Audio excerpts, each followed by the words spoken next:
Now, Action 10's Cole Vaughn with your Doppler 10 weather forecast.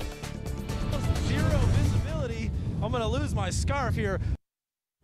Okay, well, first of all, that's not me. But this blizzard that hit near Denver was so bad earlier today that you could barely see that reporter during his live shot. I've been in a live shot before, not one quite like that. The high winds cause these whiteout conditions. When you combine the snow and the winds like that, that's what results. And it's obviously very difficult to be outside in conditions like that. So fortunately, I didn't have to worry about being out there reporting in that today. We had some wind speeds, though, that were probably about on par with that. We just didn't combine it with the snowfall. You're looking live now at the Corpus Christi Marina. The wind speeds have been blowing over 30 miles per hour for a good majority of today, up there rivaling that mark at 28 miles per hour off the Gulf right now. Temperature down to 72, so as we're losing the sunshine, temperature is beginning to tumble rather quickly. We hit that high temperature of 79 for Corpus Christi earlier today, but look at what took place off to our west. 82 degrees in Alice and 83 in Kingsville and Beeville. So a very warm day for most of us, with the exception of those right there along the immediate coastline. Pretty big spread, just depending on where you were across the coastal bend. As we get into tomorrow, things are going to change yet again, but this time it's going to be a big cool down. We're going to start the day around 46 degrees. It's going to feel like about 38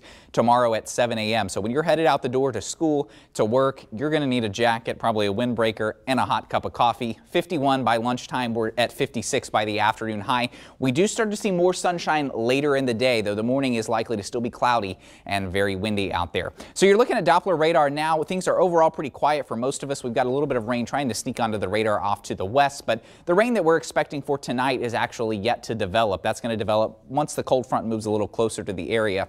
So you see by 2:30 in the morning overnight tonight, so most folks are going to be sleeping when a lot of this rain moves through. It's just a few showers here and there. There's not going to be much in the way of thunderstorms. Can't rule out a rumble of thunder, but overall it's just going to be some light scattered rain around the area. The cold front starts to move away, takes most of the rain with it, maybe a lingering shower by 5 or 6 o'clock tomorrow morning, and then we're just dealing with the overcast skies. That lasts through, I would say, about 9 o'clock in the morning. Then we may start seeing breaks in the cloud cover with some sunshine, especially off to the west, and we gradually increase that sunshine throughout the day. Most of us should finish up with an evening with mostly clear skies. Now, those current temperatures now, look at the big spread across the state of Texas. You go from 28 behind the cold front up there in Amarillo down to 73 in Brownsville, and right there in between, that's where we find the cold front. It's charging to the south right now, and as I said earlier, it will be here by overnight tonight. The very cold air behind it will filter in immediately once the cold front passes, so you're going to notice that temperature drop if you happen to be out at about 3 or 4 in the morning. Then as we get into around midday tomorrow, we're watching an area of high pressure move in to our east. That's going to be what finally calms these winds down. So we're going to see that move overhead by the time we hit Wednesday night, which means it's going to get calm. It's also going to be clear, and that means the temperatures are going to be able to fall down to the mid-30s for most locations, and we can't rule out it may be a light freeze for some of our rural inland areas, places like Beeville out toward Tilden as well. Can't rule that out. So then as we head into Thursday, another cold front is going to start to slide into the state of Texas, but we are going to have that same area of high pressure still sitting over the state, and it may just be strong enough that as it's pushing back to the north, the flow around that high pressure, it may stop that cold front before it can get down here.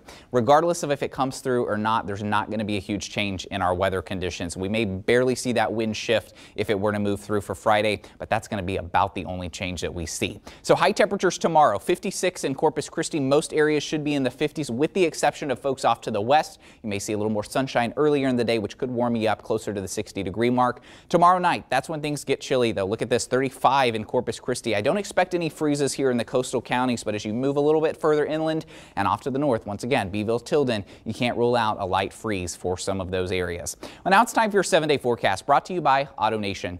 Gear up with a new truck. AutoNation's New Year, New Truck event is on. Rush to the AutoNation store near you. So we've got sunshine in the forecast for Thursday and Friday. That means we're going to warm up. Temperatures back up into the 60s. A cold morning for Thursday morning. Still pretty chilly on Friday morning as well. There's that potential cold front that could move through Friday into Saturday. We have that chance of rain on Saturday. I actually think we could be looking at some scattered showers for the start of our weekend. So Sunday's probably going to be the better day. More sunshine for Monday and Tuesday, and another cold front before next Tuesday. Andy? Cole Vaughn.